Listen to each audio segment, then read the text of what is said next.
आपका सर्वाइव नहीं कर सकता। मकसूद की बात कर रही हूँ उस वक्त मैं, घर का वो शख्स जो अपनी बेटियों की कफालत कर रहा है, जो अपने अपने कितना एक छोटी सी गृहस्थी को चला रहा था, और उसकी बच्चियां इस वक्त मेरे साथ हैं। अभी मैं उसकी बेवा से मिलकर आई हूँ, उसकी बेटी से मिलकर आई हूँ, और जिस तरह से उनकी बेवा, उनकी बहन, उनकी बेटी रो रही थी, और बेवा की जो आंसू है मेरे सामने इस वक्त भी वैसे ही मुझे फील हो रहा है कि वो आंसू मैं फील कर सकती हूँ। लेकिन मैंने सोचा कि मैं आपको वो तकलीफ, ज़्यादा सूट बनाया था, कितने साल पहले बनाया था?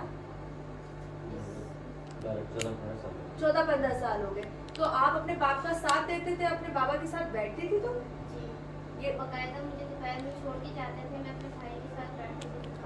भाई के साथ बैठते थे? तो आपके बाबा जो अल्लाह को जन्नत फिरदौस में जगह दे, अल्लाह पाक उनका कहते हैं ना कब्र कब्र जन्नत नसीब करे, मुझे बताओ कैसे बाबा है, कैसे बाबा? मेरे पापा अच्छे थे, हमेशा सबकी मदद करते थे, कभी किसी को पैसे भी चाहिए हो तो दे देते थे, इस हालात में भी देते थे, मना नहीं करते थे। राशन के लिए भी कोई गरीब आता था तब भी राशन। अच्छा मुझे बताओ,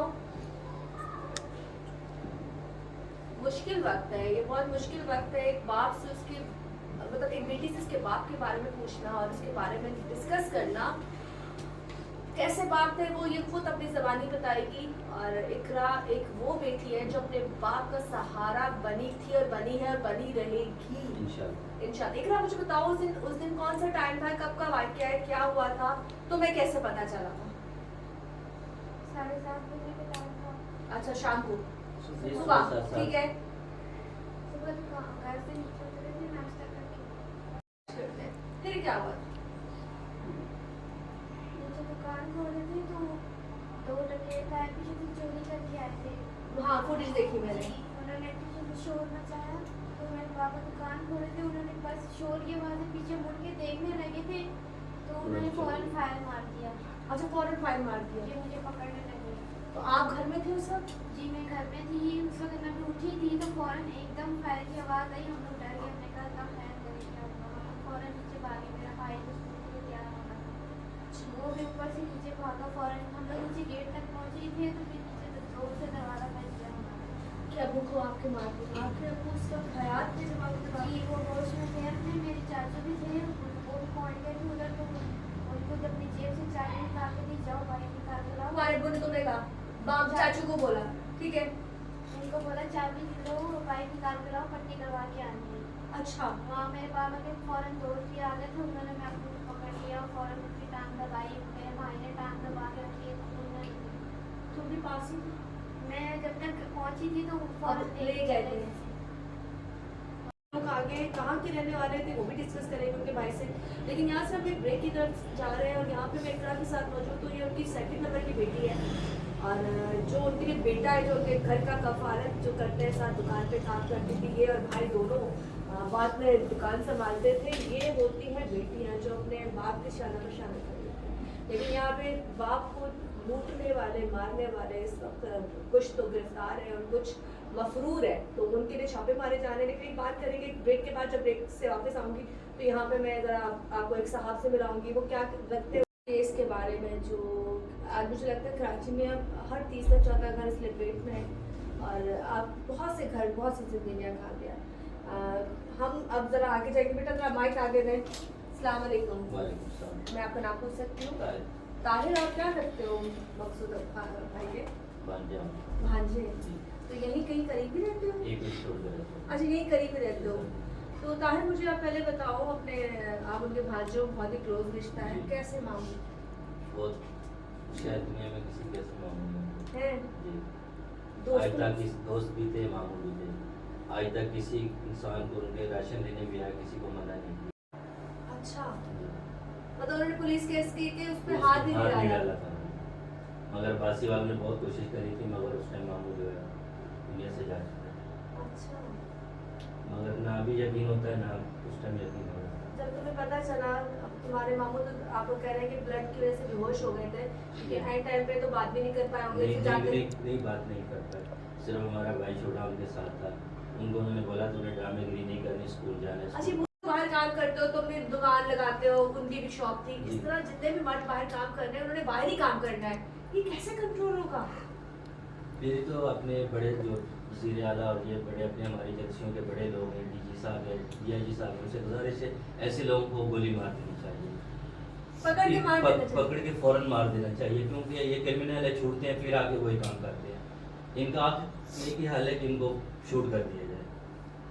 मुझे एक बात बताओ, जब ये मर्डर हो गया उसके जी। बाद उसी दिन रात को कार्रवाई हुई और एक बंदा अरेस्ट हुआ जी, उसके खिलाफ 8 FIR पहले मौजूद हैं। हमारे चीफ जस्टिस साहब ने उनको छोड़ दिया, जमानत दे दी। कैसे दे दी? Right. किस कहाँ का इंसाफ है, कहाँ का कानून है ये? लूट लिया सब जाओ ना, आप क्यों मार के जा रहे हो? अब मुझे तो ये बताओ तुम क्या चाहते हो? इस वक्त तुम्हें मैं दुनिया देख रही है और वो जो लोग अरेस्ट किए तुम्हें डर है कि अगर वो छूट जाते हैं तो जाहिर है हमें डर है। तुम लोगों ने पर्चा कटाया है। पर FIR कटवाई, हमें डर है जो पहले 7 दफ़ा 8 दफ़ा छूट के आ चुका, कल को भी छूट सकता है वो। हमारी छोटी छोटी कजनें बहनें, हमारी छोटी, हमारा भाई छोटा है, हम किसके दरवाजे पे जाएंगे, किससे सहूलत मांगे, सेफ्टी मांगे अपनी? जिन लोगों ने मारा था क्या वो कोई बेसिकली स्ट्रांग है, पीछे से कोई स्ट्रांग है? स्ट्रॉन्ग है तो वो लोग छूट रहे हैं ना बार बार। अगर स्ट्रॉन्ग ना होते तो कैसे छूटते? किसी ना किसी की उनको सपोर्ट है ना जो उनको छोड़ रहे। मैं अपने अदारों से इंसाफ मांगता हूँ, ऐसे लोगों को जो है सजाए मौत दी जाए या सरेआम गोली मार दी जाए। मैं DG रेंजर से और DIG साहब से और वज़ीर दाखिला से सबसे अपील करता हूँ, गुजारिश करता हूँ, ऐसे लोगों को ख़त्म किया जाए। ऐसे लोगों को जी खत्म किया जाए, ताहिर का ये मुतालबा है। क्योंकि आज ये छूट के आएंगे, कल को किसी और का घर उजाड़ेंगे, किसी और के बहन का भाई छीनेंगे या किसी के बेटी का बाप छीनेंगे। ऐसे लोगों का कोई हल नहीं है। ऐसे लोगों को जी कोई हल नहीं। मैं आपको ऑलरेडी बता चुकी हूँ कि ऑलरेडी इन लोगों पे बहुत सारी FIR जो है वो कटी हुई है और इनका जो डेटा मेरे पास मौजूद है। आई थिंक आप सब लोगों के पास जो जिस टाइप पे शो कर रहे होंगे सबके पास इनका डेटा होगा और मेरे पास भी इनका प्रॉपर्टी डेटा मौजूद है। ये सारा डेटा मेरे मोबाइल में इस वक्त मौजूद है, जहाँ पे जितनी इन्होंने इन पे FIR हुई हैं, कहाँ कहाँ इन लोगों ने कार्रवाइयाँ की थी, कहाँ कहाँ किस हवाले से इन पे पर्चे काटे गए। लेकिन उसकी बात की अगर बार बार ये बरी होते जा रहे हैं तो ये भी सवालिया निशान इदारों पे आता है कि क्या मारने वाला, लूटने वाले की सजाएं सिर्फ ये होती है कि जिन्हें अदालत पेश किया जाए उसके बाद छोड़ दिया जाए? मैं इकरा की तरफ आऊँगी। इकरा, मुझे अब आप ये बताओ, अगर मैं तुमसे बोलूँ बाप क्या है, मेरे पास तो बाप के लिए एक है लफ्ज है कि बाप ये होता है। बाप बेटे का हीरो होता है, बादशाह होता है। बादशाह होता है, हीरो होता है, सर का ताज होता है। बेटियां महफूज है बाप के साथ। बेटियों को लगता है कि जी बाप है तो सब सही है, बाप है तो कुछ बुरा नहीं होगा, कोई आपको देखेगा नहीं, कोई आपको ताड़ेगा नहीं, कोई आप पे गलत नजर नहीं डालेगा। बाप की कमी कैसे पूरी करोगी? कर लेंगे, मैंने बर्दाश्त तो करना पड़ता है। कि उनकी पावर, उनकी यादें, उनकी अच्छाइयों को अपने अंदर डाल के ना, कि तुम्हारा बाप तुम्हारे लिए ये चाहता था, तुम्हारा बाप तुम्हें एक अच्छे मकाम पे देखना चाहता था, क्योंकि तुम्हारे बाप ने तो भी बहुत कुछ देखना था तुम लोगों का। तो कोई मैसेज देना चाहोगे ऐसे लोगों को जो बच्चों से उनके बाप या उनके भाई छीन लेते हैं? वो हमेशा मेरे को यही कहते बेटा कोई बुरा भी करे ना उसका बुरा नहीं करो,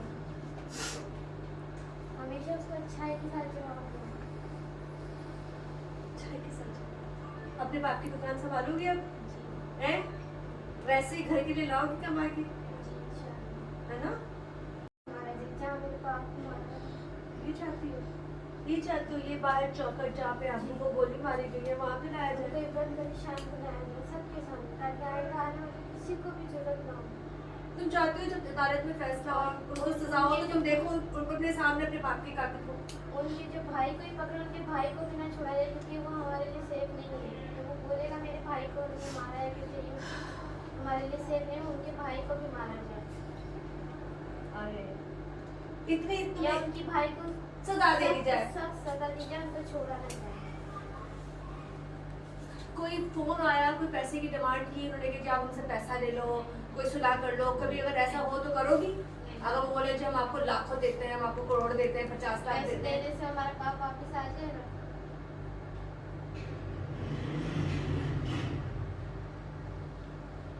अगर हमारा बाप वापिस आ जाएगा तो फिर हम बहाना कर लेंगे, बाप हमारा तो ला के दे सकते हैं तो दे दे। इसके ना इसके अंदर से कह रही हूँ ना, बता रही ये चीखना चाहती है पर ये कैमरे का ख्याल है और उनको पता चले कि जी किसी की जिंदगी बर्बाद करके क्या होता है। खैर इस वक्त मैं यहाँ से ब्रेक की तरफ जा रही हूँ। मैंने अभी उनके भाई से उनकी से भी मिलवाना है। इसी इकरा की छोटी सी प्यारी सी बहन है मेरे सामने। इकरा की अम्मी ने मुझे कहा कि जो छोटी है ना वो अपने बाप के बगैर रहती नहीं है। और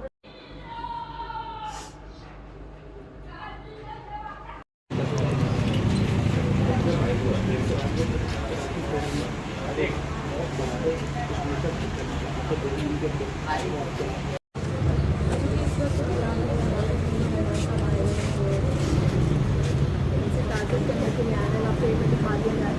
और इसके बाद बाकी की सारी स्टोरी आपको हमारे प्रोग्राम में मिलेगी। दूसरे हॉल में एक बंदे को दोबारा से टारगेट किया गया मकसद किस तरह से मारा गया। बाहर को अपनी दुकान को उठा था और उसको गन पॉइंट मार देकर लूटने के बाद वो जा रहे थे और उसको क्यों मारा ये भी सवाल निशान है, जबकि वो कुछ मुजाहमत नहीं कर रहा था, कुछ नहीं कर रहा था। और यहाँ पे तमाम लोग मौजूद हैं, उसकी फैमिली उसका बहुत टेंशन में है और यहाँ पर बहुत सारे लोग आ रहे हैं, सियासी लोग आ रहे हैं और आके ताज़ियत कर रहे हैं। अच्छी बात है, लेकिन मज़ा तब है जब ऐसे क्रिमिनल को लगाम कर दी जाए और उनको पकड़ा जाए। दोबारा से भी व्यू दिखा दी जाए, बाकी की बातें बात है।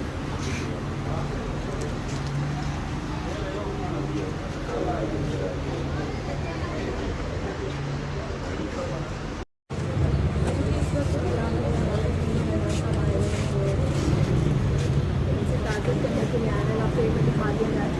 और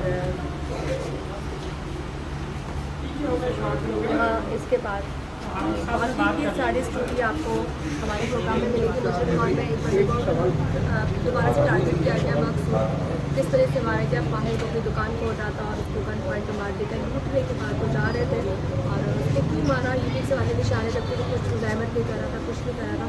और यहाँ पे तमाम लोग मौजूद हैं, उसकी फैमिली उसका बहुत टेंशन में है और यहाँ पे बहुत सारे लोग आ रहे हैं, सियासी लोग आ रहे हैं और आके ताज़ियत कर रहे हैं। अच्छी बात है, लेकिन मज़ा तब है जब ऐसे क्रिमिनल को लगाम कर दी जाए और उनको पकड़ा जाए। दोबारा से भी व्यू दिखा दी जाए, बाकी की बातें बात है।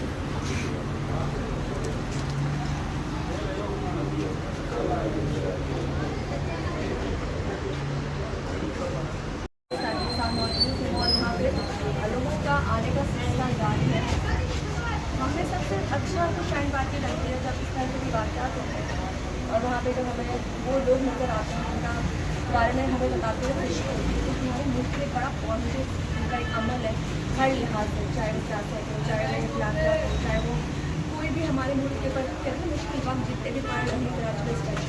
तो मैं सर से अभी फिलहाल तारीख इसी सवाल पर आ जाती हूँ कि लोग बाहर काम भी कर सकते हैं, ये भी बाहर जाते हैं सेहत फराम करें, अमन फराम करें। सर एक सवाल पूछ सकती हूँ, इसको कंट्रोल कैसे कर सकते हैं? जैसे बात की जाती है इदारे जो अपने लिहाज से काम कर रहे हैं उनके पास होता है कि हमारे पास बहुत सारा काम है, हमारे पास और भी बड़े केसेस हैं, लेकिन हुकूमत जैसे हम बात करते हैं कि मुख्तलिफ लोग हैं जो अगर थोड़ा बहुत कॉपरेट करें तो ये क्राइम खत्म हो सकते हैं, तो इसकी कैसे कंट्रोल हो कर सकते हैं अगर हुकूमत वाकई संजीदा हो, पुलिस रिफॉर्म्स करे। जो लोग यहाँ रहने वाले हैं शहर के, चाहे कोई जुबान बोलने वाला है, पुलिस में अक्सरियत उनकी होनी चाहिए और फिर जो है वो पुलिस को इक्विप करना चाहिए, फिर उसकी मॉनिटरिंग का निज़ाम मौजूद हो, कैमराज सेफ की जो ज़रूरियात हैं उसको पूरा कर सकें, तालीम हासिल कर सकें। जमात इस्लामी इस सिलसिले में जितनी मदद अल खिदमत के ज़रिए से कर सकती है वो इंशाअल्लाह करेगी। बहुत शुक्रिया जी। यहाँ पे मेन बात हो जाती है इस वक्त के बच्चे हैं जो अपने घर की कफालत कर रहे हैं, उन्होंने आगे पढ़ना है, बनानी है और मैं तो इस्लामी का बहुत थैंक्स अदा कर रही हूँ।